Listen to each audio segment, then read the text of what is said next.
din in the garlic or the odor? I believe it's a din in the garlic, that it's not a din in the odor, whether or not you can protect yourself from vampires. But that's just my thought. And on that note, ladies and gentlemen, welcome back to Conversation and Calculation, episode, who even knows? I think we're on 17. Wow. Yeah, but we're definitely getting along there. We got a lot of episodes. Whoa, I don't know what that was. I fell. All right, I've been having a lot of falls recently. You guys are well aware. We know. You guys are well aware. We witnessed one of them. Yeah.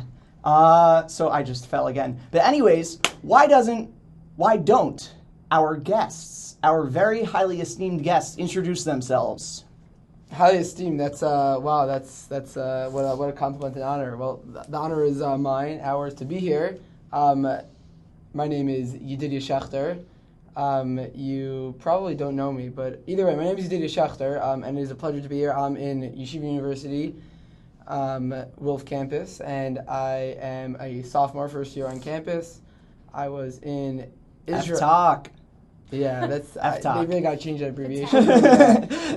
Find a better portmanteau. But yes, I was in Kerem Yavne for 2 years. Great place, great pickles, great cows, great place, great learning. Great cows, indeed. And great cows. And indeed. now I am in the holy land of Washington Heights in Yeshiva University, and it's just a pleasure to be here. Awesome. And why doesn't our next guest introduce themselves? Sure. Hi, everybody. My name is Kaplan. I hail from the very faraway place known as the Upper West Side. I spent 2 years also in Israel, but not where he went. Actually, down the road from him at Machon Mayan. Life-changing experience. This is my second year on campus. Very exciting. But I'm actually on the Barron campus at the real downtown scenario. So real life, moves there. But it's good up here too. It's honored to be here. Very excited. We're both very excited. Awesome. Thank you guys so much for coming on. Let's be real, at this point, it's more of a chesed to me that you guys are coming on, so thank you. I appreciate it. He brought me with the food. I appreciate you so much. So I guess this is going to be an interesting episode because most episodes don't really have a driving theme, but we just experienced something that is life-changing. And I think that we should really discuss that. So basically, this past week, myself, along with Yedidya and Vered, and 25 other Yeshiva University students went to Vienna to offer humanitarian aid to Ukrainian refugees. Now, this was a life-changing experience. There's no other way to put it. Like, I've done many things in my life, but this was definitely one of the most impactful. What are your initial thoughts on when reflecting on the trip? Offering humanitarian relief, that sounds very lofty and royal, and it really was an incredible experience. Really just going in with very little preconceived anything of what we're doing, but just to be there with refugees in the time of such dire You did, yeah. You don't need to try and just talk to me. This is just me. Okay, what's up? No. Yo, what's up? What's up? Yeah, okay, basically it was an incredible experience. We got to be there interacting with so many refugees and really putting smiles on these people's faces, which otherwise they would not have had. And I think that was the main thing, just bringing happiness to other people, and we really accomplished that. I felt that very deeply that we accomplished that, and that was that was the biggest thing of this trip, I feel. Yeah, I definitely felt that a lot too. Coming from Camp Simcha and Chai Lifeline, it was a very similar experience, but at the same time it was totally new. How about you, Vered? What was your experience like? Definitely similar along those lines. A big part of it is giving back. One thing I've always loved to do is give back to people, even if it's people I don't know. And the fact that we were given this wonderful opportunity to go somewhere and help these people who've been through so much. They've literally been through hell and back. They've lost their homes. They've lost part of their life. They've lost some of them lost their fathers. Hopefully they'll get them back. We don't know. And, it's hard to smile. It's hard to how can you express joy in a time of such doom and despair, you can't blame them for feeling sad and being down. We were given this chance to go and try to uplift them for a little bit, even for a short time, even for a spark, just for a spark. That was enough to change the mood immediately. Like, we came in with over 50 duffel bags worth of perm costumes. That was crazy. That was insane. That was so crazy. That's for another part of the story. But we brought all this these supplies, such as food, costumes, toys, games, all these things, and just being able to hand them out. And I think even that just a small, for example, the language barrier was a very hard challenge, I think, for all of us, as only one of us actually knew how to speak Russian. But you know, the universal language is... Koktila. Koktila.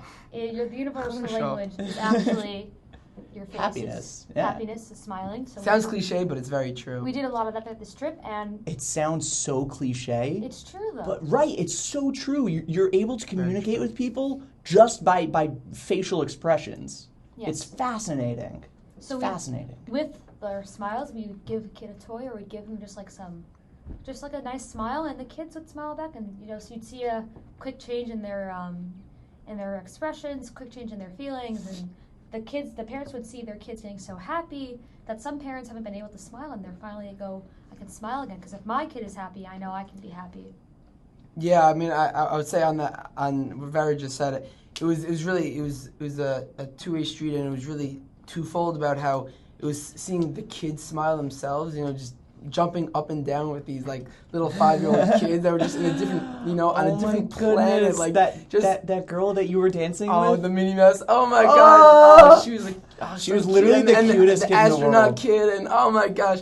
But it was just seeing the joy, the sheer pure joy on their face, and then that coupled with, I was trying to be perceptive of actually of their parents at the time, of like when the kids were dancing, and I. At two occasions that stuck out, like I saw the parents like actually having tears of joy, videoing their kids having joy. So it's twofold. It's the kids, and then it's the parents being able to be happy for their kids who are able to be happy. And I feel like we really brought that to the table, which otherwise would not have happened. That is so special. Like, we got to experience this. We were privileged to experience this. Absolutely. It's so fascinating, because you think that like offering chesed to others would be something that like, you're giving up of yourself, but this was an opportunity for us that we got to receive so much.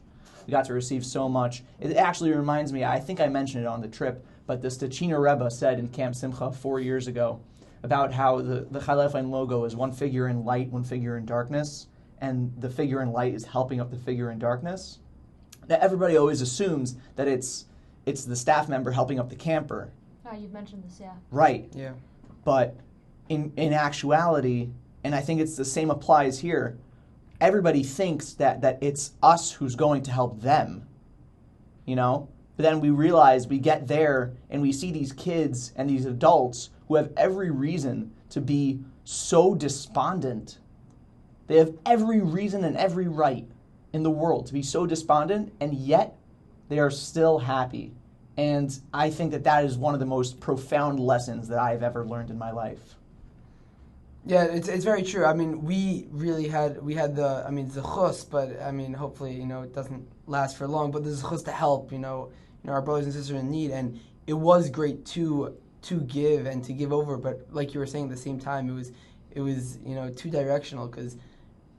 I mean, me personally, I would speak for everybody that we grew as people, we grew as individuals, we grew as leaders, we grew in our values, we grew as people. It was just like being there and helping other people. It was great for them, but it was so important for, it boosted our personality, our values, and our way of thinking, and the whole trip, the whole experience, these memories are really building us as characters, as people and leaders that we're hopefully all going to become in whatever areas we go into. But it really was two directional, us helping them, and also it being incredibly building for ourselves. That's why the Hebrew word for give, natan, is a palindrome. Yeah, Right. Nun tough nun. remember I know you also gave this. Yeah. I'm repeating It's true, myself, though, but it's so Yeah. true that it's a palindrome because who's the giver and who's the receiver in this equation? We also talked about that also on the trip. That's a big challenge of trying to balance out the whole idea of chesed, of loving kindness. How do you, like, when do you become the giver, or when are you the receiver? Or the meaning of giving, like, are you getting gratitude toward it, or is it because you're doing it for yourself, for the mitzvah? It's a two-way challenge, but I think personally you could do both. Like, there's nothing wrong with doing one or the other. And the fact that we were able to, of course, help them to alleviate the pain, to bring in the light to the darkness, that's one important thing we took away. But also being able to see that the potential that we can do also as humans, is that we can do as, like, we think we're so small in this huge world about, like, whatever we do is going to be nothing compared to what others. But no, the simple acts of kindness, a smile, a wave, or a hi, how are you, can make a world's difference. Yeah, I'm just going to say on that, going to this trip, I myself was a little skeptical, what am I going to do, a 21-year-old, whatever, guy from YU, what am I going to do? But to put a smiling face on one of those kids would have been worth it. The entire trip, Absolutely. Missing all my midterms, being behind the work, and missing a lot of homework, it would have been worth it. Forget the world, they say. It would have, right, it would have been worth it for one of those smiles, and the amount that we got was incredible. 1,000%. And it's and people thinking lofty, like, oh, what am I going to do? What am I going to change? I'm not going to change anything. Individuals have been changed because of us. You'd be right? surprised. That's why Chazal say that a person who saves a life is like he saved the entire world. Yes. It is so true that, like, not only on a spiritual level is that true, but you feel it.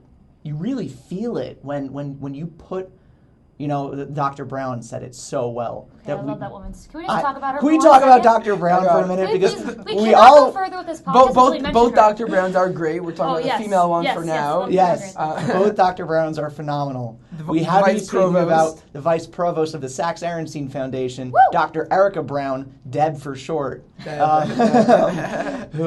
who was one of the leaders of this trip, along with Rabbi Josh Blass, who was also phenomenal. Wonderful. Phenomenal. Yeah. Dr. Erica Brown and Rabbi Josh Blass are two solid faculty roles there. We wouldn't have asked anyone else to lead this trip. They both knew how to lead it with the proper guidance. They both led it out of love and from different, very different kinds of personalities, love. but very different it personalities. was a great combination. That's what they balanced each other out. They blended together to create this, like, beautiful balance. They balanced out wonderfully. Oh, it was so good. It was so good. So Dr. Erica Brown mentioned that besides the fact that this is all one big evolving story. Another evolving story. Everything is an evolving story at this point. By the way, I'm going to be using that for life. Isn't life an evolving story? Literally everything is an evolving story. in one sentence. This is another evolving story. Yeah. So what was I saying about Dr. Erica Brown? Anyways, we could just fangirl about Dr. Erica Brown for a second. I'm okay with that. Yeah. So, what was a highlight of yours of the trip? You want to take this one first? Yeah, I'm going to take this one first, unless you want to. No, please, you're doing great. They say ladies first, but okay, I guess I need time whatever. to think. I need time to think of questions. Ladies will go first in the thinking. Okay, that's usually how it works. Whatever. Okay, anyway, there you go. So chivalrous. Very so chivalrous. They say chivalry isn't dead yet. Enjoy your teddy bears, whatever. I will. Anyway, highlight. Highlight. I'm gonna have to go. It's hard to choose because I would just say everything was a highlight. Yeah. Which is again cliche, but again true. But cliches are cliches for a reason. No? You'll have a lot of those on this. Like stereotypes, cliches. They're all there for a reason. No. Yeah. Anyway, yeah. So I'll highlight. I would say Perm night, like Tanis Esther night, like the night before Perm, which was Perm. You know what I'm saying? The night after the fast. Yeah, that one. Yeah. Right. So we went to. Yeah, that was. That wild. was already another. So we went to whatever. We were told we were going to like a Perm party. Quotation marks. Perm party, and then we basically go to this random. Wait, let me set the scene, okay? Ellie will set the scene for you. We go across the world to offer humanitarian aid to Ukrainian refugees. We're expecting to spend a week inside of soup kitchens and hostels, and we have no idea what's coming. All right, Yedidya. Yeah. So yeah, on that note, so we just go to this random like building, nothing per se nice on the outside. We walk in, literally like this fancy wedding hall. You think you're like in Carnegie Hall, whatever. This fancy wedding hall, just huge, lavish. These tables of like these cutlery and platters of sushi and cut up fruit and these lots of drinks. You can't forget that. Lots of drinks. So many drinks. Delicious. Are we gonna talk about those? I don't really know. Whatever, we will. But delicious European non-alcoholic salted drinks. fish. Oh, water. So many Plenty of water. plenty of water. Prickled and still. Prickled. Gotta hydrate, guys. Prickled. Yeah. Fizzy. And- Fizzy. Yeah. Yeah. Oh, and that juice, that nectar. The juice, the That very, was very kind. so You feel like you're good. just drinking a dried apricot. It's a weird It's sensation. so good. Right, but yeah, so anyway, so there's a lot of that. But it was this most lavish. Like when you think of, I'll tell you, when you think of a mishnah from the Megillah, you know, like Akshay had a mishnah. That's what it was. You think of this, like our table, our dais table. I think it was the dais, by the way. I just realized that was definitely. Oh my dais. gosh, we were were the dais. We were the dais. We were the dais. Yeah, I just realized that. But yeah, Dais? so. Yeah, So when you our think table of- was like in front, like at the head, with like everybody Yeah, facing us. Amadeus. Yeah. Anyway, used to it, though. Sorry. Okay, but yeah, so it was just so lavish. Like that is a mishnah. Anyway, so then we get there and then we hear Megillah.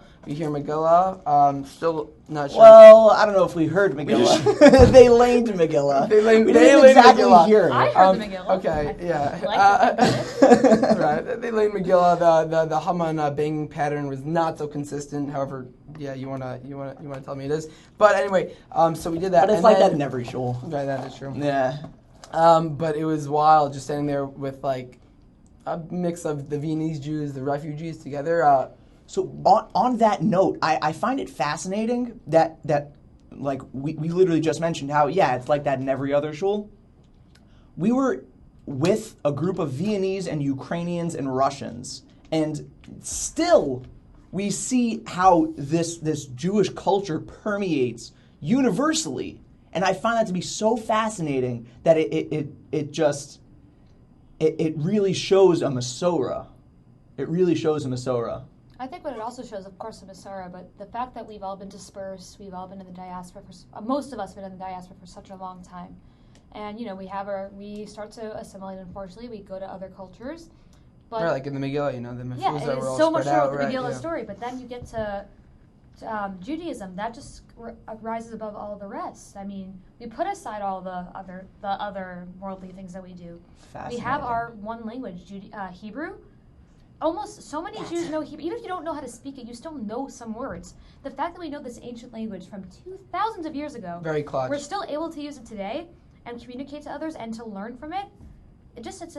Judaism is a universal and timeless language and timeless culture. That was fascinating. The fact that we were able to communicate via Hebrew Yes. was so cool. Yeah, it's so cool. It's like a secret code almost. It's like you're a Jew. Wait, you live 7,000 miles apart. It's like, wait, we know a secret code. It's like it let's literally use it literally feels Right. like a secret The code. real idea, though, of ki ish echad b'lev echad, like all of us being one heart and all of us being just like one, even though thousands of miles away, different countries and everything, we're still able to get along. We're still part of a bigger and better message. We're still part of the Jewish people. We're brothers and sisters, no matter what. Even if we don't even know each other, we take each other and we care for each other for any time. So.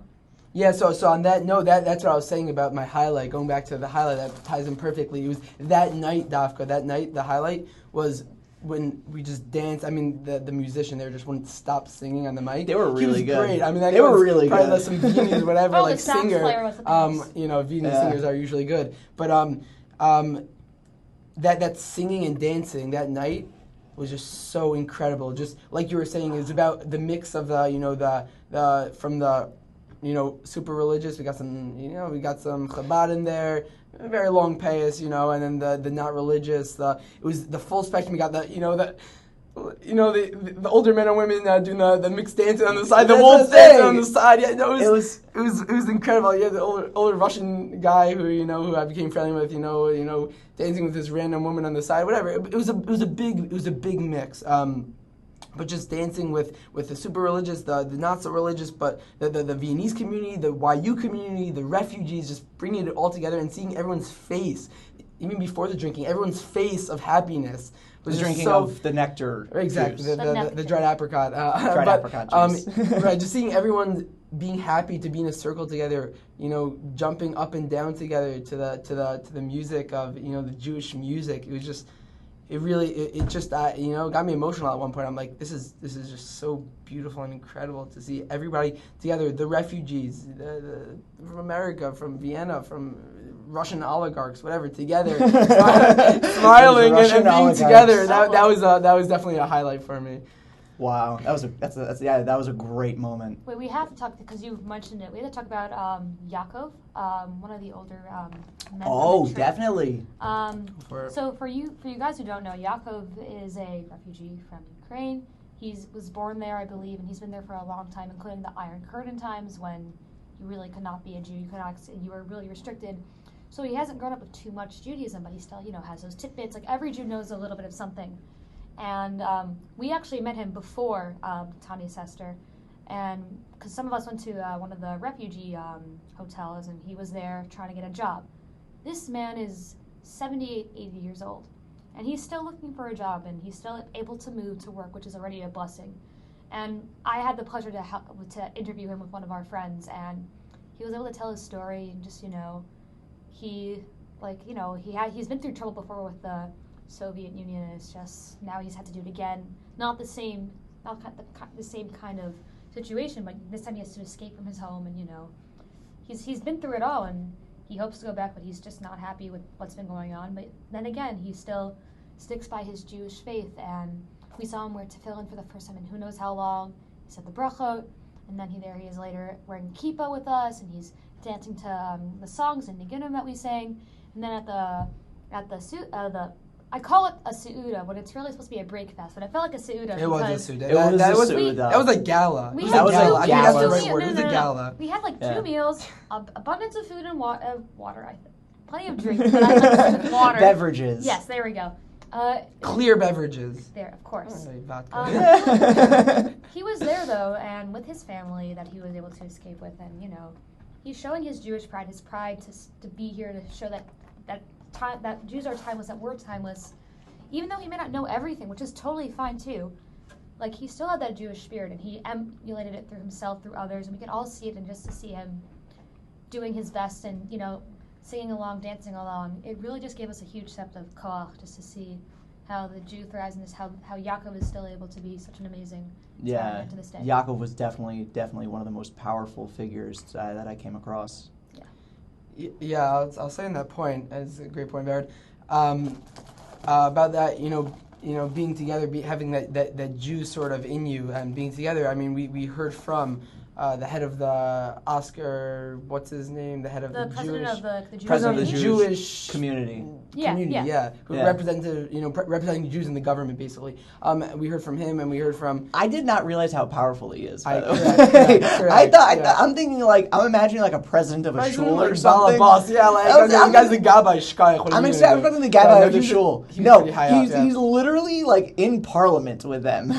What are you doing in the parliament? In the Papa Parliament, yeah. Like, what are you doing in the parliament meeting? And I'm like, oh wait, that makes a little bit more sense now. No, he's legit stuff. But he's really honest, and I think. Yeah, I just say so we met with him, and basically he was just telling us about the details of I think it was Ellie that kept like berating him with these great questions. I don't know if you remember that. Okay, yeah, shout out to Ellie. And then he kept saying like the sort of he kept saying, we're taking in Jews no matter what. We're taking Jews no matter what. We're going to take in Jews, and then we'll ask financial questions later, which is a crazy thing.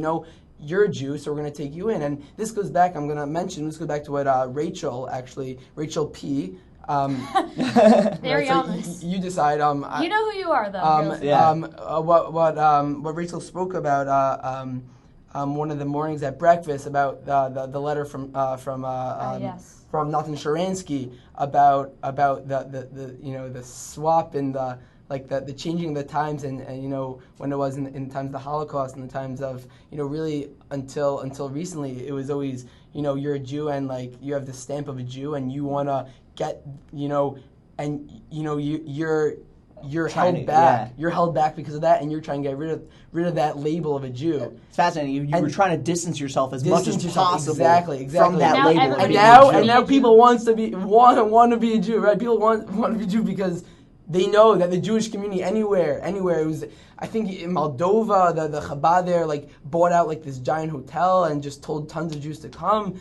Like wherever you are, if you're a Jew, you know you have a home, you know you have a place to be, and that shift from oh, you're a Jew, oh, you have this label of a Jew and you're not accepted anywhere, to this, oh, everybody wants to be a Jew, because they know they'll be accepted. It's a incredible shift in society and mentality, and it's just so incredible. And we saw that firsthand with all the Jewish refugees who were there. Even if they didn't have an infrastructure, they just said, we're going to take in Jews because they're Jewish. We also talk about that because Yedidya and I actually one day, one of our jobs was to go to one of the to meet up some refugees at one of the train stations and hand out some food.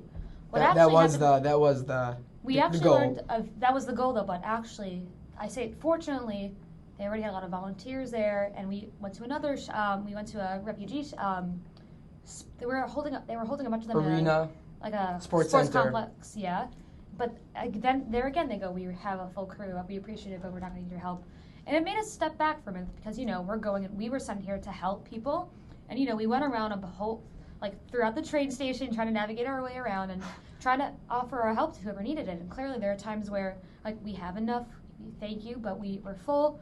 And it was just like a realization for us that, you try your best and that's okay. Sometimes it's going to be no, sometimes you can do all you can, and sometimes whatever you have is already enough. And we stood back and realized we did what we can, we offered as much as we can, and we see that at this moment we have to step back, we have to look what's happening and appreciate that other people are able to help too, and that we're able to step back and see the kindness of other people. But anyway, they pointed out one of the people who helped us navigate through the train station was another Rebbeim of Vienna, actually. Wait, okay, politics. Was he the real deal? Was he a phony? Unclear. Okay, tune in next time to find out. He was a very chashuv yid. I'm sure he was a chashuv yid. He was a great what guy. his position was? Probably Okay, we don't know. We have to talk about the fact that he had an electric scooter with him. And he's wearing pace. We don't like electric. We don't speak about scooters, right? We don't speak about Bruno. We don't speak about scooters, right? You're so scarred by that. That's another story. Okay. We don't speak about Bruno. We don't speak about electric scooters. I love scooters. Okay, but unbeknownst to them. Anyway, so this rabbi, we met him he noticed us at the train, and we noticed him. And basically we asked, okay, what are you doing here? You're a rabbi. Why would you be at a train station, obviously? And he goes, I'm actually here to greet the refugees, of course, and help them out. But specifically, he was looking for any Jewish refugees. That could mean, showing a kippah, you're Jewish, or versus I may have one Jewish family member. It didn't matter your status, how religious you were or how religious you weren't. If you were a Jew, if you were a part of the Jewish people, he said, come with me, I'm going to take you to where you need to be. We have hotels, we have other places to go. Versus what we saw at the sports complex, it's very different for the rest of the refugees. It's definitely safe to say the Jews have it easier, even though that's hard to use. We have a place to go. We have people to go to. There's hotels. There's support. Well, yes, there's support too with the others, but not nearly at the same level. No, a lot more personal. Not personal. You More really don't have a community to go to. You have a place to go to, but you don't have people or a community to go to. And this rabbi made it his mission to find all of those Jews, as many as he could, and bring them home. And you just see the caringness of the Jewish people to take care of each of our brothers. They could barely be Jewish for all we know, but still a Jew, even a little bit of a Jew. You've got to make sure each brother and sister is saved, and that was really inspiring. So true. I'm gonna tune into that point about the chesed of Jews, the chesed in general. Of this goes back before we even stepped foot in Vienna. A couple days before, it was very last minute this trip. We sort of knew about it Thursday afternoon, and we left on Sunday morning. How last minute are we talking? Like planning wise, think about that. They planned it. Planning wise, right? Yeah, Right. We knew, right? Us, the group the that week came. we signed up, they planned it basically. Right. Yeah. It was wild. It's an involving story, but it was. We an found out involving story. all of us were refreshing our emails a lot Thursday morning. I think I can speak for every single person. But right, so we found out Thursday afternoon that we're gonna go, and then Sunday morning was the flight. So between that time, the group, a lot of people in the group basically tried to, went out of their way to raise money, to raise Judaica, to raise to get toys, games, costumes, and it was just mind blowing. I mean, me personally, I went on Friday. I live in Muncie. I went to. Muncie. I went to great place. The Heilige Muncie. The Heilige Muncie, yeah. The Heilige Schrift, no, the Heilige Der Muncie. Heilige Schrift. The Heilige Platz. That's every street in Austria. Platz. Right. So I went to Amazing Savings there, and I spoke to the manager basically, and I ended up just getting $300 worth of games, and it felt like I was on like this game show, like a shopping spree. Take whatever you want on the shelves, clear the shelves, and just got everything. Put your whole hand on the shelf, 300 and knock it all something. Exactly, it was $300 something of games of coloring supplies, arts and crafts, like a perm shake. It was incredible. And then at the cash register, and the guy in the head was like, just wave it. We're gonna do this. We're gonna just bring this because we care about other people. We want to do chesed. So just waive the fee. And then after I went to a Hasidic Judaica store, and he's a big guy, chassid, big Hasidic guy. Gives me $100 somewhat dollars. He said, just get whatever you want for our brothers and sisters. In who are in Vienna now, and then I went to another store. I literally got 100 kippas and some Russian, English, Sidurim and Chumashim actually, and even before the trip started, you saw the wanting of to do chesed for other people, for other Jews. It was just so incredible. And then I got got boxes and boxes of costumes from people in my community. I think half of our duffels was just costumes. Yeah, half of it. costumes. VH. Yeah, I had to reject people because we didn't have enough space because people just wanted to give. That was the craziest part. People gave so much. There was a point where we could not physically take any more. Right. I felt bad. Like people came to the door. I'm like, actually, maybe donate to something else because I literally can't bring any more. Which is just so nice. People were just giving and giving. And it just see the chesed of other people, of other, fellow Jews. It was that left a big impact on me. Yeah. Once we're on the topic of donating, guys, major plug: www.yu.edu/feed refugees. Please visit, donate whatever you can. We have raised at this point, I believe, upwards of $140,000. I believe that's the most recent number, give or take. Yeah, approximately. Evolving story as well. It's an evolving story, but approximately, hear that a lot. but somewhere between $120,000 and $140,000. Either way, it's a lot of money to take care of. But here's the crazier part: that alone is just enough for a week for the Jewish That I still can't get over it. To feed them 3 times a day for 1 week. That is just for a week, and the fact that we're able to get a week, that's just. Right, so the fact that we were able to get a week's worth of food is absolutely incredible, but we have to remember that these people we don't know how long they're going to be there for. They said Pesach, they're afraid for Pesach, not afraid, but plenty more are coming, and Pesach is There's right now it costs them $100,000 to feed, the number's about to double. The number's about to double, and they're going to be there for who knows how long. Yeah, very unpredictable what's going to happen, if they're going to, I don't want to get, to, I don't be pessimistic, if they're going to, go back, going to be relayed somewhere else, Israel, a different country, back to their homes. It's very, Right, so so we don't want to be pessimistic, but it seems like they're going to be there for the foreseeable future, and that's going to cost them now upwards of $200,000 every single week. Yeah. And they have to get that money from somewhere. So www.yu.edu/feed refugees. Visit. Please donate. Thank you so much. That is very impressive. You memorized that link. You probably studied a lot. I studied that link. Memorized that link. I sent that link out so many times on my WhatsApp profile status. See, I just copy and paste from somewhere else. We have to give this guy props here, Ellie. First off, for hosting such a wonderful podcast. Thank you. Yes, definitely. He does not have a script on him. This is all coming from his brain, his mind, and the fact that you could remember such a link, I would screw it up somewhere. But guys, thank you. really, Yes, thank you for having us, Ellie. Any Thank amount you helps. so much. So yeah, seriously, any amount helps. On that note, just really quickly, my highlight was, I think, like obviously the helping of refugees was so profound, but I think that the highlight was when we went to meet President Wolfgang Slobodka. Okay. It's definitely one of those. A lot to say about that one. I think that was possibly the highlight for me, just because it was so profound. Basically, we met the President of Parliament, President Wolfgang Slobodka, and super nice guy. Super His chillin'. English is really good. His English was very solid.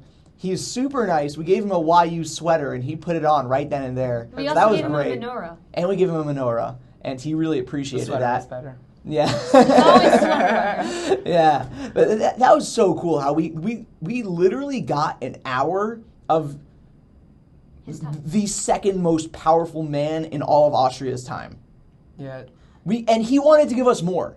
He Yeah. wanted to give us Right. more. And then they're like, At the let's end, wrap up. And he's he's like, come on, coming, we gotta get out of here. and he's like, no, I came late. I want to go longer. Yeah, bro, he wanted to give us more time. That was crazy. That was wild. And I just thought it was so profound because we were in the Austrian parliament, right?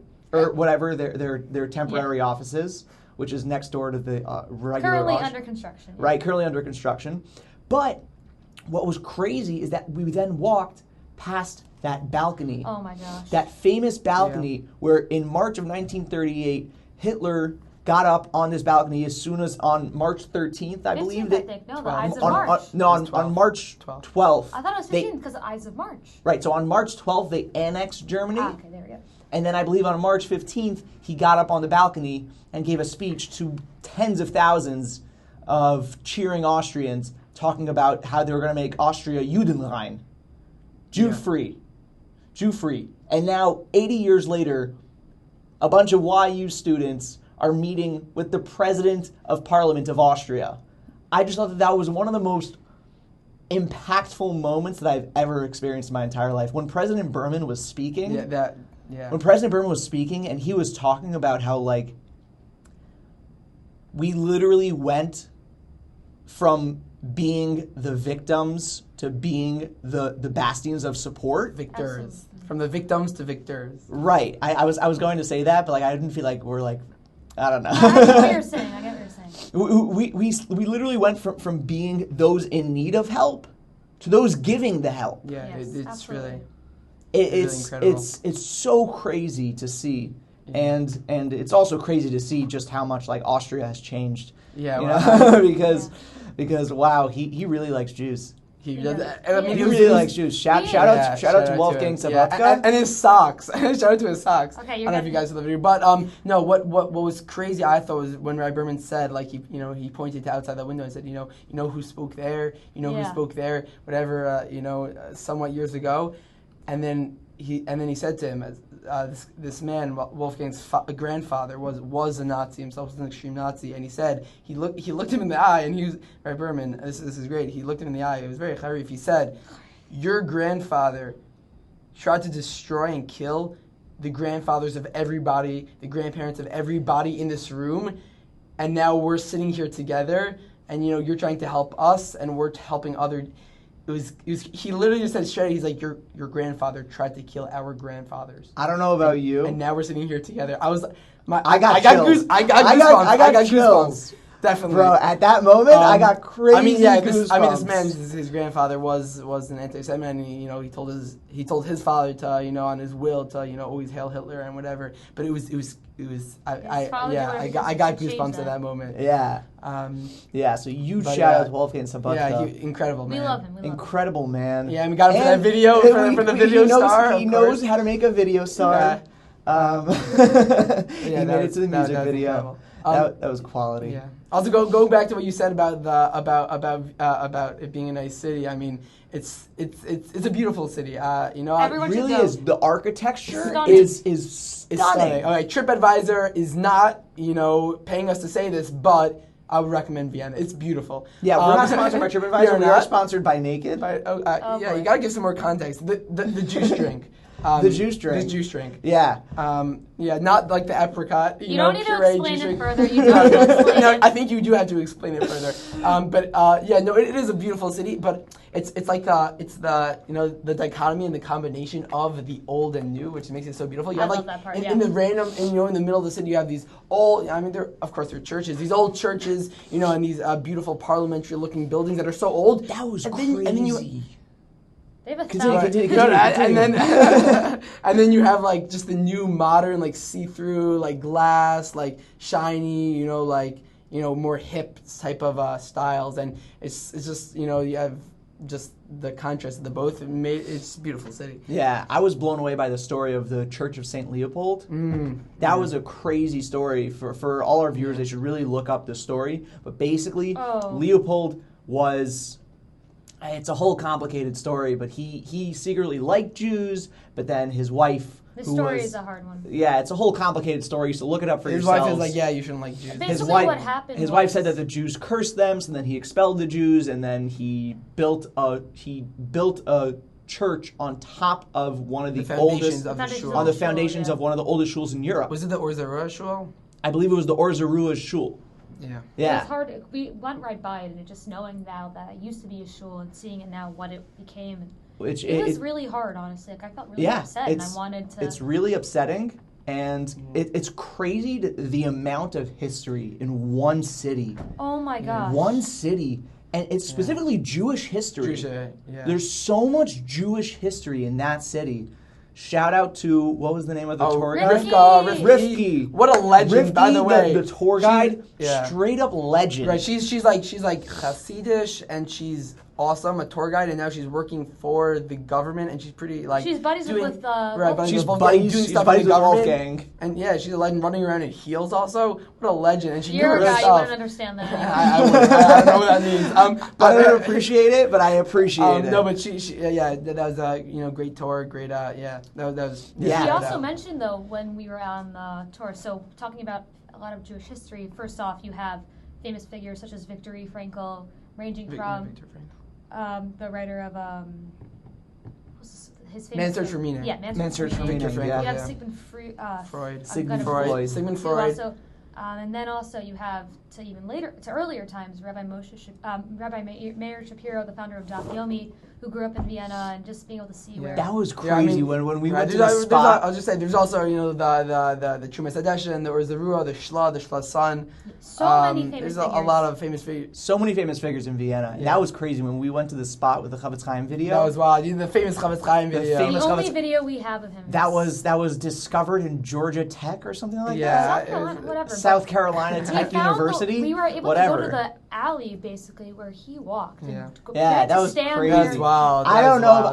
Wild. You guys didn't get to, but oh wait, you did. Were you with me by You lunch? didn't get to. With me by Oh, I lunch on feel Shabbos? FOMO now. What happened? Were you with me by lunch on Shabbos? I was not. No. Yes, I was the only one. Oh. Basically. Okay. Basically, you guys remember that story about the 10-year-old boy? Oh. Yeah. Oh, so I am that you met 10-year-old him? boy. Okay. No. So we didn't Get out meet of him. here. Get out of here. We wished we met him. Basically, we heard this story and we went to the place, or we were going to go to the place. It was around the corner from where we were, but we didn't have time. To where this boy who basically was beat up by Hitler Youth and then dragged into. He went to Dachau, I believe. What? I don't know. He went to. He went through I thought. A few, I thought. He went through a few of the camps, and then he came back to Vienna. He was the first Jew to come back to Vienna, and he pretty much reclaimed all Jewish property in Vienna. Yeah. So we went Shabbos day to lunch to one of his buildings. Oh, one of his buildings. Nice. Yeah, nice. to one of his buildings. And the people who we were by, Herr and Frau Katzlieber, shout out to them because they were amazing hosts. Shout out to Ellie for just pronouncing that really well. So yeah, you shout out to them. They were amazing hosts. And anyways, they told us that it's like historical fact. The Chavetz Chaim, when he came to Vienna, stayed in their apartment. Wow. That's wild. The apartment. So like we were all talking about it. Like chances are the room that we were sitting and eating lunch in was where the Chavetz Chaim was like sitting and eating lunch. That's so That's cool. crazy. It was wild. Wow. It was wild. I'm sure the Chavetz Chaim did not speak any Lashon Hara at the Shabbos Suda. Oh yes, Yeah, neither did probably we. not. Okay, great. Yeah, and then that was across the street. That street, that alley with the Chavetz Chaim. You know, the famous video with the Chavetz Chaim. That across the street was where the Aguda convention was. You know, it was held in Vienna, and that's where our Shapiro suggested the idea of Daf Yomi. Could we talk about that for a second? That's go gotta be the craziest like utterance of all time. Like, hey, maybe Jews should all learn the same thing at the same time. Yeah. And then Seriously. boom, look where we are 100 years later, like selling out MetLife Stadium. Yeah, you think our Shapiro thought, was thinking, yeah, I'm gonna, Oh. this, NFL team is gonna, 2 NFL teams are gonna lend out their stadium and hundreds of thousands of people to, Oh my I God. think to make there's a even more shield. significance in that. It's you look back at it's it is a crazy. very simple idea if you think about it. It's so simple. For lots of people, and this turned into a huge phenomenon. You have tens of thousands of Jews a day learning the same Including exact Dr. Erica Brown. Of course. Right. They're learning the Shout same- out to Dr. Erica Shout out to Brown. Dr. There Erica we go. Brown. But this one page of Torah a day, and they can go to other Jews and other people who even aren't learning it. They'll all know the same things. Like just being on the same page, literally. Literally being on the Um, same page. And they can share the same ideas. It's such a simplistic beauty right there. Yeah, and it gets back to what we were saying about, before about being with the Hebrew, having that secret code, and with just Absolutely. being open for everybody. It's that Absolutely. that community. You're in Ukraine, you're in Japan, you're in Australia, you're in I don't know where are you. The Wherever else Christmas is Islands. land. I don't know. You're in American Samoa. I don't know. You're a Jew. You have all this, this underlying, thing that brings us Common all culture. together. Common culture, common ground, which brings us together. It's Yeah. the There's same, nothing same, like it. There's nothing same like it. theme, really. It's wasn't absolutely throughout the wild. entire trip. That's absolutely wild. Vered, what was your highlight? Oh boy. There's so now many it's your turn to highlights. think of No, I've been thinking about it. think of one of the many. All right, and then I'll let you start thinking. But the next question is, what was your low light? Oh, that's actually low light. Anyway, it's definitely a highlight for something I see. One thing that I was really amazed by is these kids. Of course, you'd say it does sound cliche for a minute. Like some of these kids, like of course the parents were also very inspiring to see. Don't get me wrong, but there are some of these kids who are on the older side, or who don't fully know what's going on, but already know that they have a different role now. So I was at one of the refugee hotels one day, and I met one of these girls. She's 10 years old, I believe. Couldn't speak English, but she was very expressive, and she understood like expressions and facial movements. So she knew body language basically. And from what I saw, like first off, sweet girl, very talented artist. She, in fact, also she brought out her pastel set, and we drew for a little bit, which was really cute. I gave her a little Peppa Pig, and she's like, I'm going to draw it, and it was just really cute. And then she drew me, and then I drew her in return. Me and Rachel P. we also did that, and we had that really nice experience with her. But what is also something that was really profound about this girl is that, so she's this young 10-year-old girl. She's just been, exiled out of her home, whole new world, not knowing what's flying. Her father's back at home. So she knows she has a new life somewhere, but she doesn't know anything what it's going to be like, but she knows she has her remaining family. And she has a little brother, I believe, named Lev. He's on the younger side, of course. And so we saw him with her earlier, and she's being a very protective big sister, like watching over him. Out of nowhere, it's a little bit later in the day, and she's like, where is he? And like she motions for us to come and try to find him. We search all downstairs, blah blah blah. We try to find him, nowhere to be seen. But she's very strict, like, we gotta find my brother, like, I care about this man, he's my life. And eventually she finds him upstairs in the room. The idea, though, is that she's a child. And the understanding of being her brother's keeper, that she will do whatever she could. She will search everywhere, every corner. Like, for us, it's like a tiny thing. Oh, my brother, I'll just give him a call, or he'll be here somewhere. She would not stop until she found him. She eventually found him. And to seeing the care and patience she had to find her brother, to make sure she's safe, she was also playing with him, watching over her, just being that older sister, that mentor to him. She already understood the assignment, literally, of being that bigger figure. And especially now, who knows how long, but she knows as long as she can protect her brother, she's doing her part, and that just really inspired me. Wow, that's absolutely incredible. That's nice. Yeah. Wow.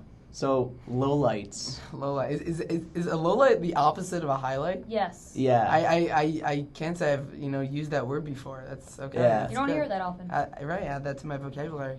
shouldn't Always add it. always good to do. Hopefully, okay, Emertz Hashem, we won't have any lowlights in the But future. that's a beautiful bracha, but it is inevitable. That is It life. is inevitable. That's, yes. Roller coaster. Life is a highway. Life is also a roller coaster.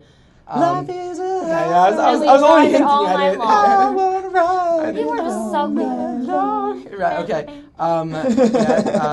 Yeah. Speaking of singing, shout out to, singing on the stairs of the opera. A couple people we had the opportunity to sing on the stairs of the famous opera house in Vienna, where all the Yeah, classics that was We a- scooted sung. by it. Oh, we did scooter by it, but yeah, whatever. It was a wild night. Anyway, shout out to that. But a low light. Okay, so I would say the third night, the second night when we had dinner with the refugees in the school. So it was incredibly. I sat near like 6 people. There's 2 mothers with their husbands were still in Ukraine fighting. They crazy. couldn't leave. They were still in Ukraine fighting on Ukrainian fronts, which is crazy. And then like 4 kids. I don't even know whose was whose, but they didn't. So I tried to go outside my comfort zone and place myself at their table. And they didn't know a speck of Hebrew or English, and it was incredibly awkward. Just sitting there. At some point I was the 6-year-old boy across the table from me. I was competing who could stack more pieces of corn on the fork tines and then eat it in the most silly way. Great way to. That's quality. Right. That's That's what it was. So it was really a low point because it was really awkward. But I tried to make it like as least awkward and as most just like normal as possible. And I'll tell you, I don't know if I was successful, but it was very difficult. It was hard to just sit there, and I guess it could have been that was nice for them to show that this person is coming to sit with them, and just being with them, which I think is a nice thing. But just for me, it felt very, very. It was a little bit uncomfortable. But you got to go outside your comfort zone, and hopefully hopefully they appreciated it. But a lot of times sure they did. It's nice to it's important to go out of your comfort zone and try to do things to help other people, even though it might be an expense sometimes of your non-awkwardness. Yeah. Very much along those lines, though. Language barrier was a very big problem for me. BH, I know some Hebrew, but not nearly enough to certainly carry on a long conversation. And for me, it was just really hard to try to communicate firsthand, especially trying to find Russian and trying to do it on your phone or whatever it may be, like Google Translate. It was just very hard to try to say simple things. And I think that was really a personal struggle for me because I tried to connect with these people, these kids. It was really, really hard to try. Like I tried and tried, but I felt like sometimes I wasn't doing enough, or I wasn't getting anywhere because I'm trying out here, but they can't understand a word I'm saying, and I'm trying to use other ways of other methods of talking, and it's just really hard to use those other methods as well. Just when you don't know fully what you're supposed to be saying, if you're saying it right, if that part was really hard, and I got down from some of those times. Like I would see other people doing it other ways. And I was very happy for them. I just felt bad that I couldn't recuperate this, not that word, but produce that same kind of communication. It was just the communication barrier was a real struggle for me. But in the end, you find other ways to talk, and I did find other ways, whether that be through talking, drawing, smiling. So there's that. But I know you have to go down before you can go all the way up, and before you go up. So that had to happen, and I learned a lot from that. That you can't stop it, even though you may be struggling with it. You find other ways to do things. There's always a plan B after plan A. It doesn't work, so kept trying at it. Wow. 24 other letters in the alphabet. Exactly. That's what they say. So true. So true. I would say my low light was it was the second or third day, and I was at lunch at the community center, and I was waiting online for some goulash and rice. Oh yeah. Okay, yeah, that's Let him speak. Let him speak. Okay, I'll let you speak. Go ahead. And I was waiting online for some goulash and rice, and I met this teenage girl named Miriam, and it was just her story. It was just so difficult to hear. She's one of 3 children. She has a mother and father. You know, she has this family heirloom ring that's been in the family for generations. Oh wow. And she was forced to flee Ukraine along with her little brother and sister.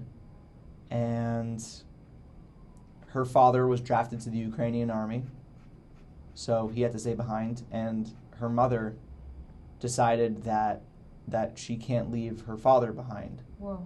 So her mother stayed in Ukraine.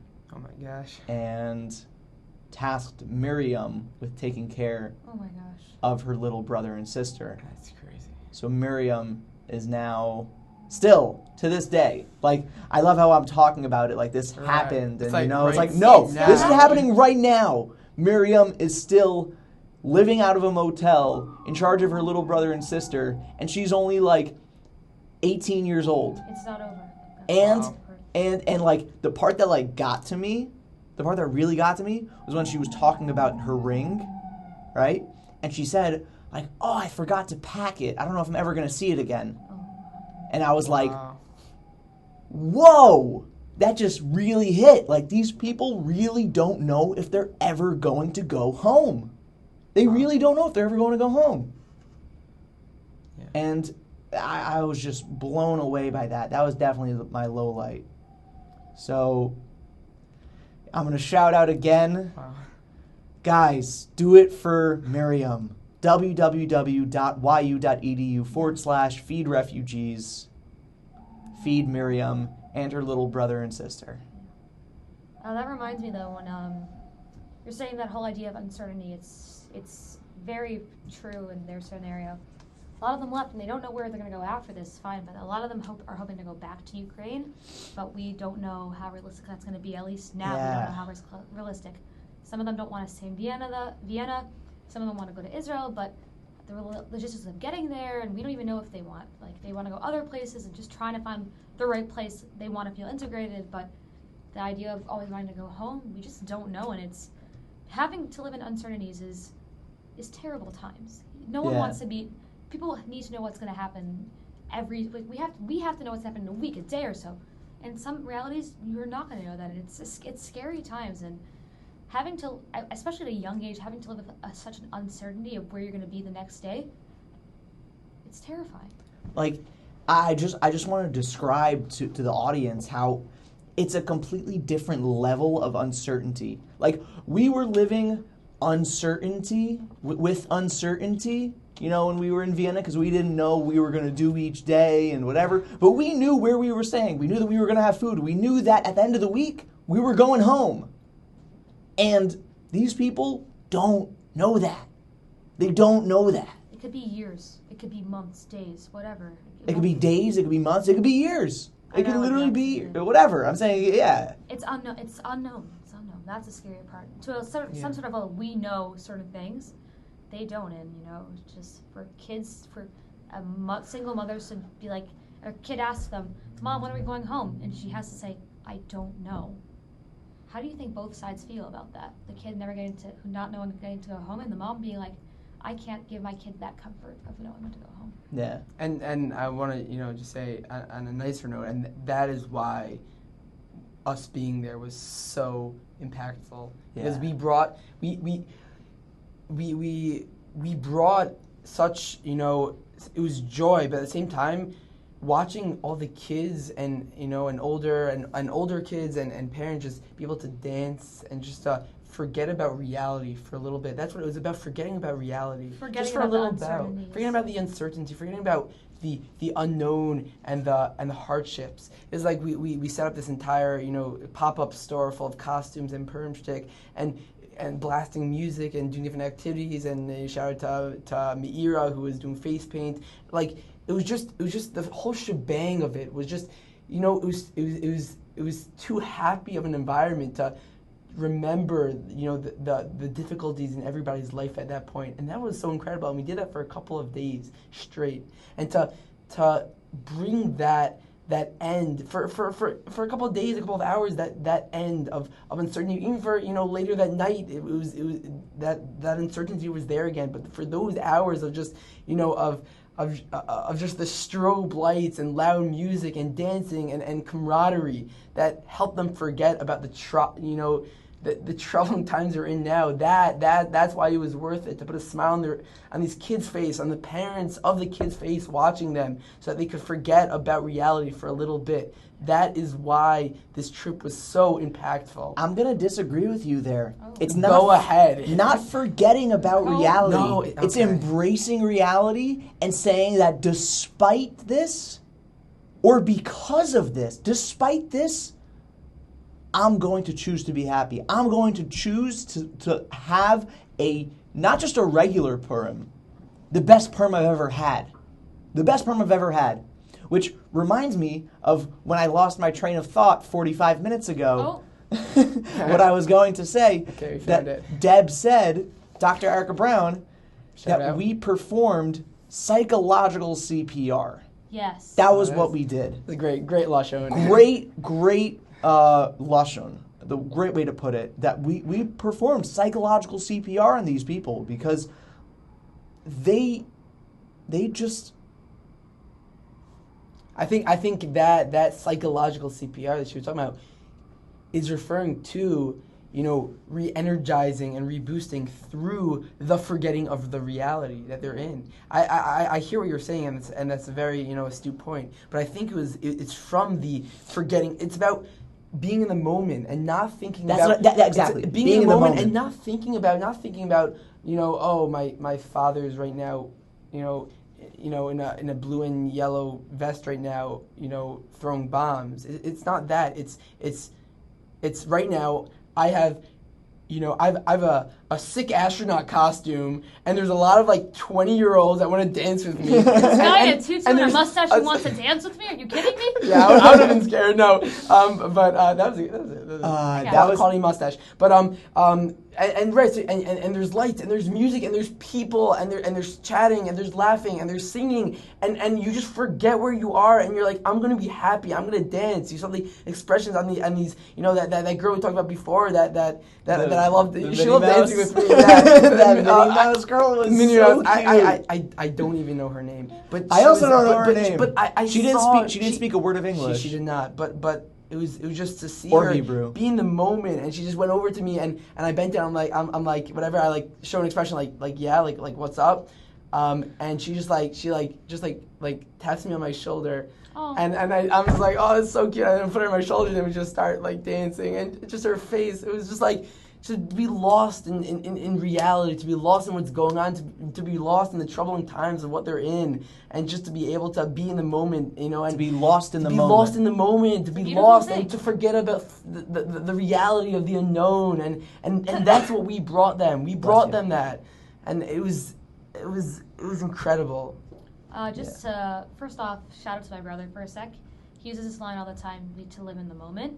Because in reality, it is hard for some people for a group of people or anyone to think far in advance or to know what's going to come next. And sometimes we just need a break or an escape from reality. And that's okay to sometimes to want to step back and forget about the world for a little bit or embrace it in a new way. But sometimes people need is a little break from some terror or some trauma. And sometimes you just need a little bit of some good feelings. Sometimes you just need a little bit of time to sit back, to read a book, to play a game, or if in our case, to have a bunch of have a bunch of young adults. My bad. Young adults. We are young adults. Okay, let's be real. We're kids. I just turned older. straight up I'm a little kids. bit older now. I have to feel like I'm younger, you know?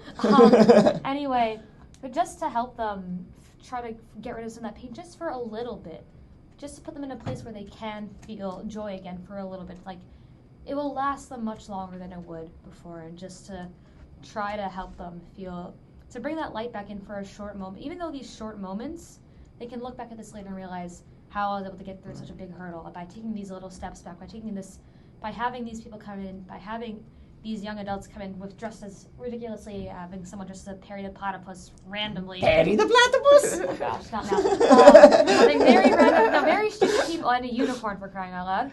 But that makes the biggest difference. Trash can, jump. These The trash Okay, sell down. But in reality, like these are the things that help get rid of pain. These are things that bring joy again, that remind people that there's joy again in this world. And even though that may be a little bit hard to see in these times, that we can find those little sparks of joy and recognize that is important. Wow. Yeah, and we brought that. We brought brought that those spark, sparks. and it was a fire.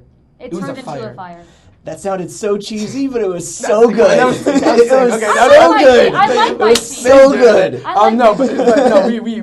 We brought that right. Yeah, we started it's the so fire. true. And it was to always quote Billy burning Joel, we since- started the fire. And it's always been burning since the world was turning. A lot of Billy Joel quotes. A lot of Billy Joel. Yeah, Our there group- was so for much Billy preference, Joel. Our group chat name is Vienna Waits for You. So all Slow of you down. Billy Joel fans out there, we love you. We love you, Billy Joel. Shout out to you. So ambitious for a juvenile. So basically, we ignited the spark, and we also ignited the fire. And that was our goal going in, and that is what we accomplished better than everybody thought. And also, I guess Yeah, was gonna happen. straight up, that was way more impactful than I anticipated. Yeah, I than think- you anticipated, then everybody did, then Dr. Brown did, then Rabbi Blast did, then Rabbi Berman did, then Eliza Koenig, shout out for organizing the entire thing. Absolutely. Yeah. But then more than anybody anticipated, and it was that's what made it a smashing success. We went in Yeah. thinking like certain things, like we'll probably do our best to try, and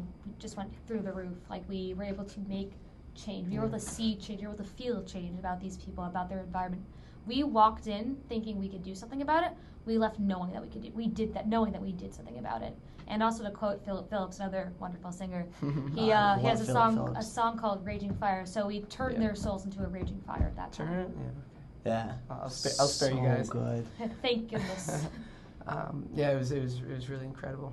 Yeah. Wow. Just like I can't thank enough Eliza Koenig, Josh Weisberg, Literally Rabbi a Josh week just to Blass, prepare. Dr. Erica Brown, and Rabbi President.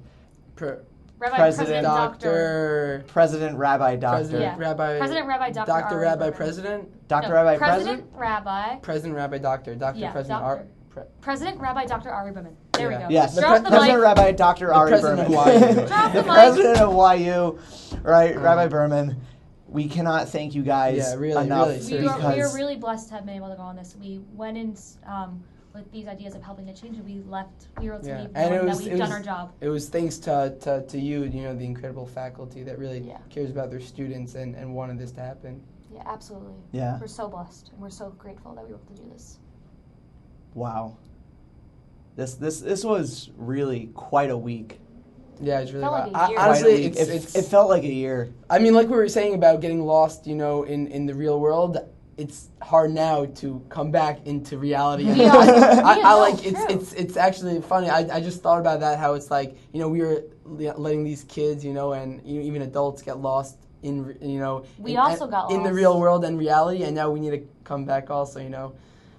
Which is definitely difficult. Yeah, We also took a little break from reality, but in a good break though. yeah.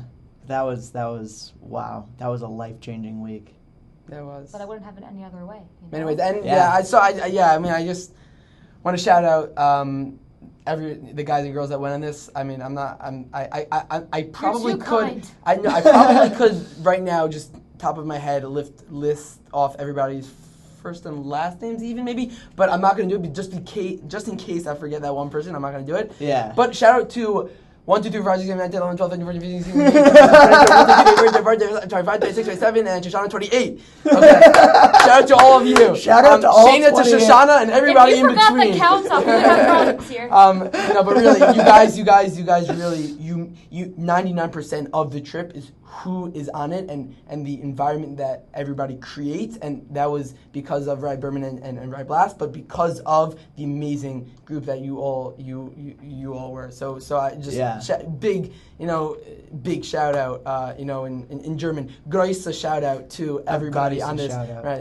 Everybody to everybody in the trip. Really, it was amazing. They all brought in their own flair and their own taste, and that all made it's basically. Yoni Mayer, shout out to Yoni for a sec.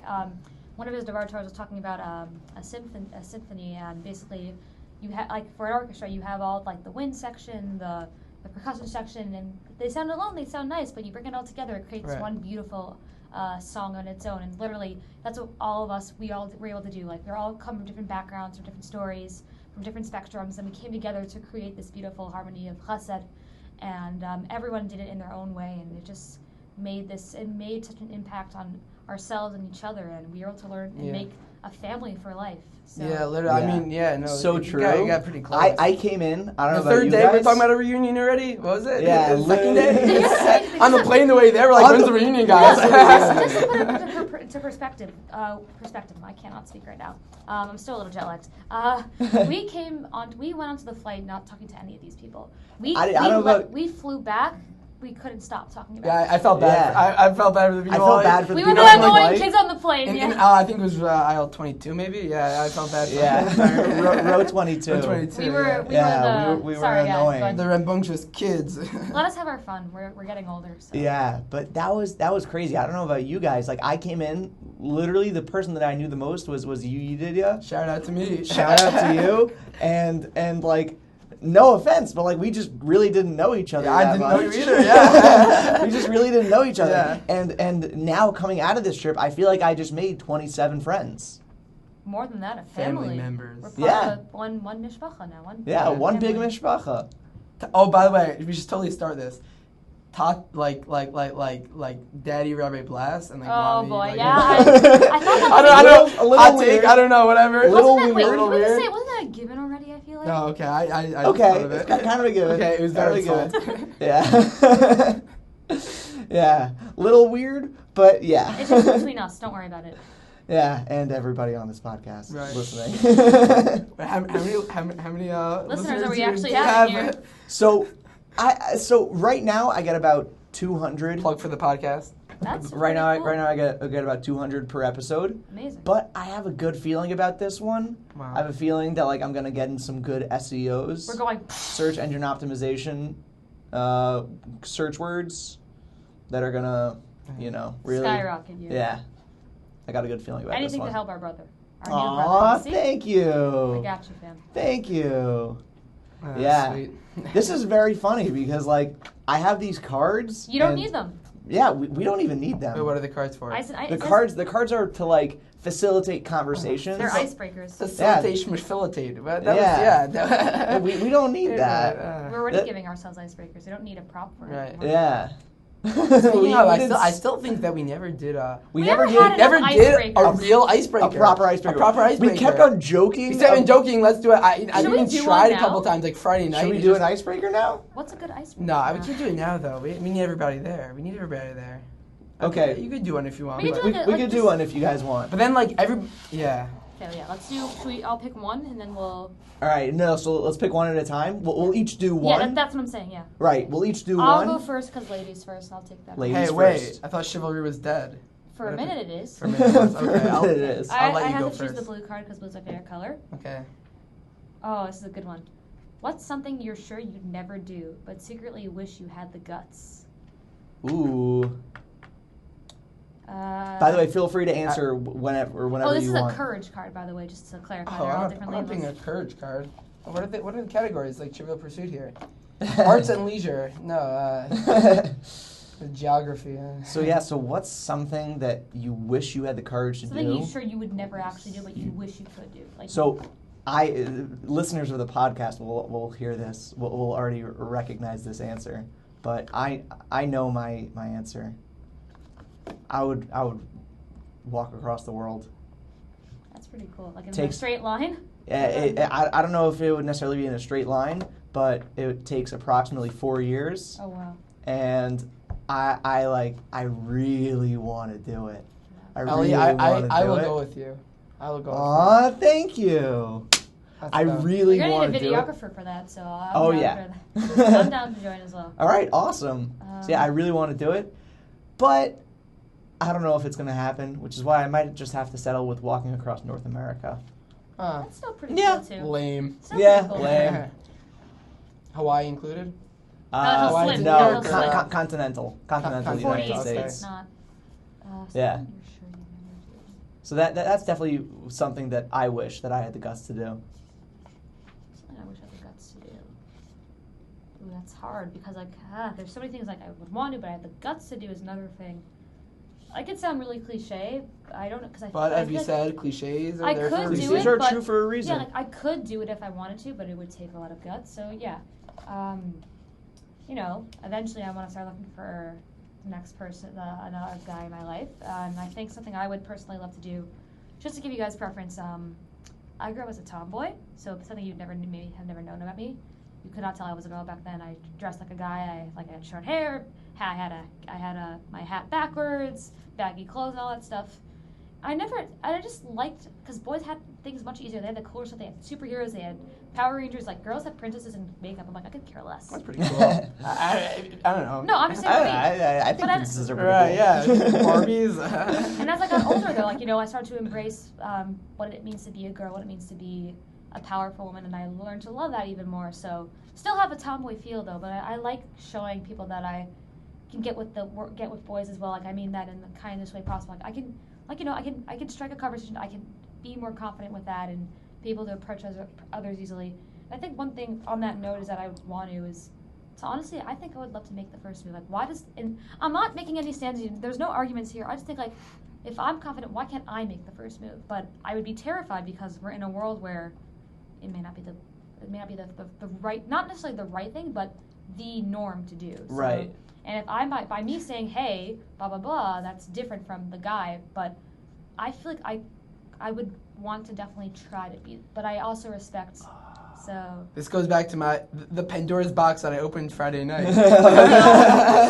Men's and women's roles. Yeah, no, in okay. We the don't have to go back to that No, one. We but didn't have to go, yeah. Not trying to but take, like, any political sides, like, seriously, though. Yeah, I feel like there's yeah, value in yeah. that, like, girls should also be able to I express their am just feelings. blown away because right now I'm currently taking a class, shout out to Professor Mesh, called Spoiler Alert. Oh. And it's a great class where we study story structure, and the heroine's journey is literally exactly what you described your life as. So I just find it to be very, very cool. So I'm a heroin addict? Not a heroine. That's what I heard. You're a heroine. I Miscommunication heard there. Okay. Guys, I'm sorry. It's a bit late That's right so now. kind, though. Okay, now I Yes. get it. So Okay. you are my heroine, I'll Vered. stop. I'm blushing. Yeah. Nothing no one can Oh see wow, right that now. was cute. Yeah, there's no video on this, right? Well, that is a good thing. So you didn't answer. What Yeah, is you gotta something answer. that, Oh, I that thought you- I picked my own card. Oh, you could pick your own card, Yeah, or no, you could answer this one. This says, what key life advice, the one I just picked, which is the yellow card. You can't see that because there is no video, but it's a yellow card, and it says, what key life advice did you learn from children? So, Oh, I wow. picked this card, and I do not currently have any children. So, what I could do is I will talk about, I can talk about children in general. What is something that we could learn from children or kids in general.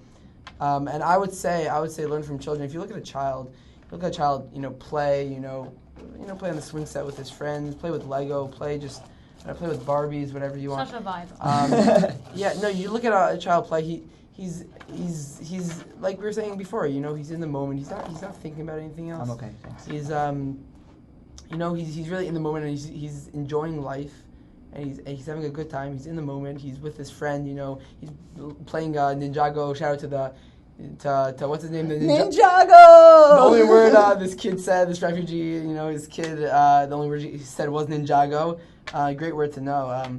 So you're playing with these kids playing with their friends, and they're in the moment. They're with each other. They're playing. They're lost in life. They're lost in reality, and they're just having a good time. And they're not running anywhere. They're not running to be anywhere. They're not running to work. They're not running to a job. They're not running to the mall. They're not running. they're just playing with each other, having a good time, and they're experiencing life. A lot of times, it doesn't have to be, become like a sichas mus or whatever. I mean, already Vered started that, but I did. Whatever. Vered, she's a girl; she could still give sichas mus, but Of course. but anyway, We're already drawn. but a lot in life. Shout out to what was it?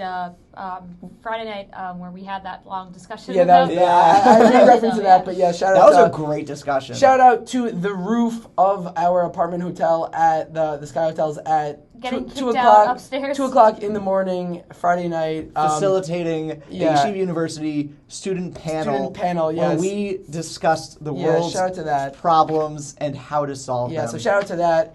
You. Special shout out to the last 3 people who were there. You know who you are. It was not me. You know, I was already in bed before this discussion, so I I was- definitely wasn't. I was fast asleep. I would have loved to It was have been there, very though. exciting. I would have loved to have You been 3 know. Is that awkward? It was 4. You 4 know who you are. It was 4 of you. Yes, me and the 4 of you. Shout out to you guys. Good chill. But what we're saying. So a lot of times in life, getting back to the Seichas Musar part, a lot of times in life, I feel like, it's also just doing life because that's what life is. But ever stop to realize why you're doing life and to appreciate what you have, appreciate what you have going for you. A lot of times, you do things because you do them, but we don't spend the time to fully appreciate it. If you take a moment and realize everything you have, and I have a family, you have whatever you have a family, you have a wife, you have kids, you have friends, you have a job, you're smart, like anything you realize, you just put into perspective and stop just running for the sake of running. You're running because you have to go do something. Why are you doing that? Because you're living life. So just live the best life that you could. With however that's translated. It just live the best life you could, which comes from slowing down and your life. which comes but it comes from slowing down and having appreciation. It goes to a big point of appreciation, but just slow down, see what's really important. Let yourself live. Love. Appreciate what you have, and it'll just be a more wholesome way of living. Yeah. Absolutely. So well put. So well put, Yedidya. Thank you. Thank you. Thank So you for reminds me of that, that Seichas quote. Musar. It's like sometimes you just have to stop and smell the flowers or the roses. Yeah. It's literally The it's like- Vereds, yeah. Stop and smell the Vereds, Vereds. That's true. That would For be a little reference, weird. That would be. For reference, my name, Vered, in Hebrew means rose. So Yeah. in case anyone was getting Yeah. really weirded out, don't worry about it. Speaking of Rose, shout out to Yoni Mayer, who was Rose as I was Jack on the last night on the scooter. Oh my gosh. That was, I thought you didn't want to talk about scooters. No, okay, we don't talk about Bruno, we don't talk about scooters, but we do talk about me and Yoni's little scooter. They look like the scootering cutest on the- couple. You guys were the cutest couple in the world. But okay, but other than that, we do not talk about Bruno or we do not talk about scooters. So next, Yeah. But you guys I were a love you, cute birds. couple. You know who you are. Speaking of, shout out to the birds, the Philadelphia Eagles. Go Birds. Oh, come on. Are we not going to have... Sorry. Okay. Yeah. Go Giants! Another time, not for this podcast. Go other sports team. Oh, quiet. Quiet. I don't know sports. I'm the odd one out here. All right, so should I pick a card? Yeah, your turn. All right. Ooh, red. Oh, the primary colors. I Ooh.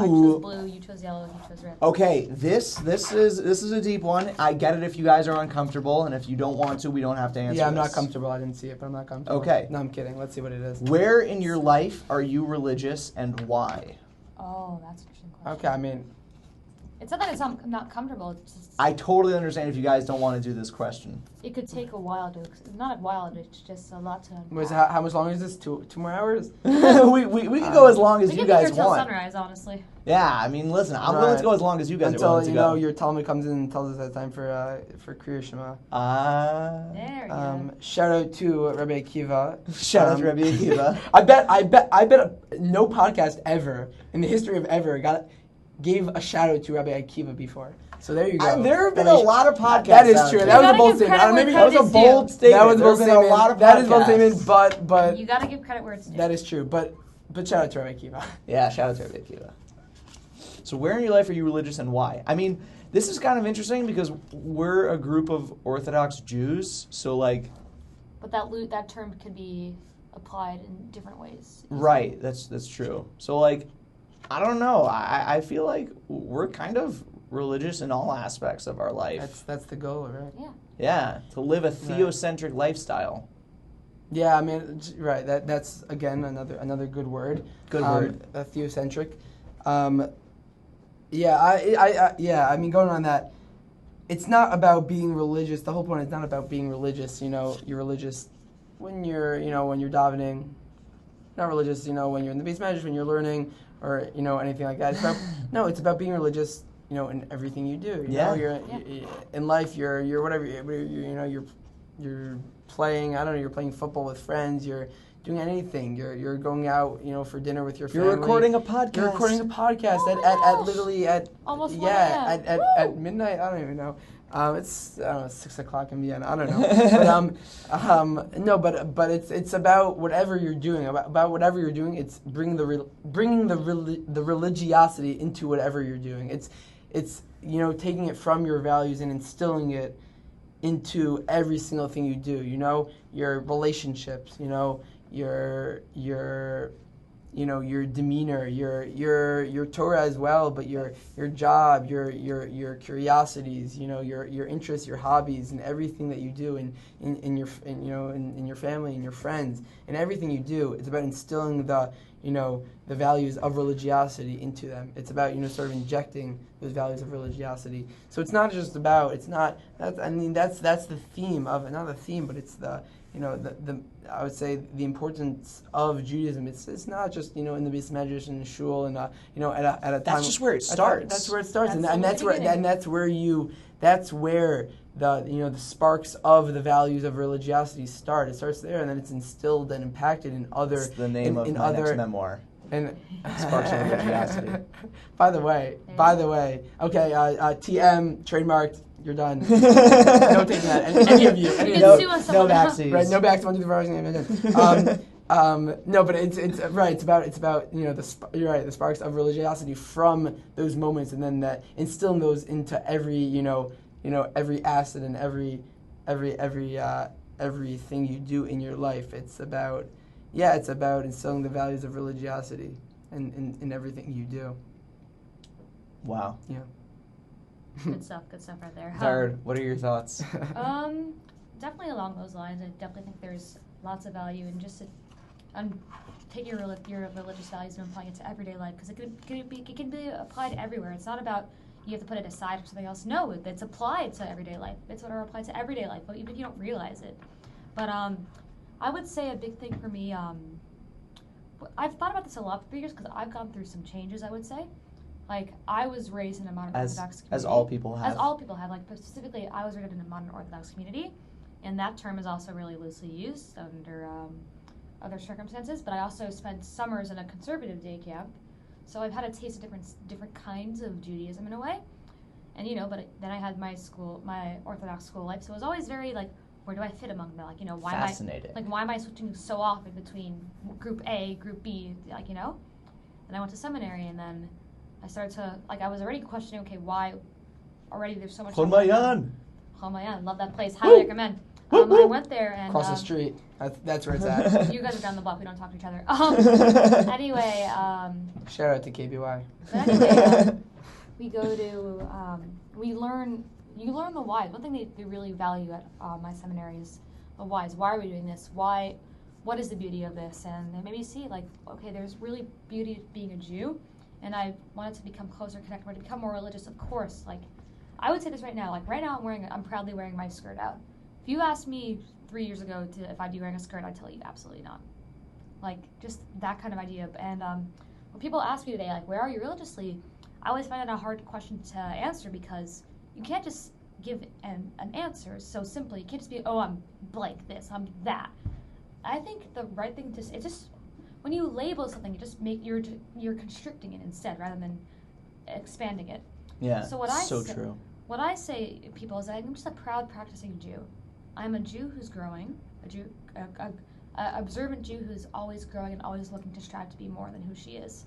There's always room for growth, and even though I don't want to fully use a label, so to say, I'm a proud practicing Jew who grows, who's learning, who's becoming closer to God each and every day. And that's where I see myself religiously as a beautiful. beautiful Jew, growing Jew. That's beautiful. Yeah, I really relate to that a lot, you know, especially now because like I'm entering Shidduchim, Ooh. and yeah, ooh. Shout out to Shidduchim. Shout out to Still got some Shidduchim. So I'm entering Shidduchim, and it's like forced me because you have to write a resume, and on a resume you have to write a bio, and like I'm trying to consolidate my identity into a few sentences. Like, how could I possibly do that? So I really relate to what you're saying a lot. Shout out to writing your resume. Shout out to writing your resume. You know who you are. Cut it out for a minute. Wow, this has been phenomenal. This has been so much fun. I will be I'll be very, very surprised if any single soul listens to the very, very end. So do you have more faith in him? No, it's beautiful. I'm just saying, I said the same exact thing on No, I'm episode sure. 12. Episode 12, me and Dovey Bloom were sitting here an hour and a half in, and we're like, yo, there's no way anyone is ever going to listen to this. Right. And then we said, if anybody's still listening to this, put in the comments, and we will send you baby, we're doing $10 that. and a signed that. photograph. Okay, well, I don't know about Okay. $10, but definitely a signed photograph. You'll get a photo of us, and we'll. You will get It might just a be my photo of the three of us. If you're still listening, I mean, I can't promise comment they'll be below. handwritten by me. It may be written by my secretary or like printed, but yes, we will get it done.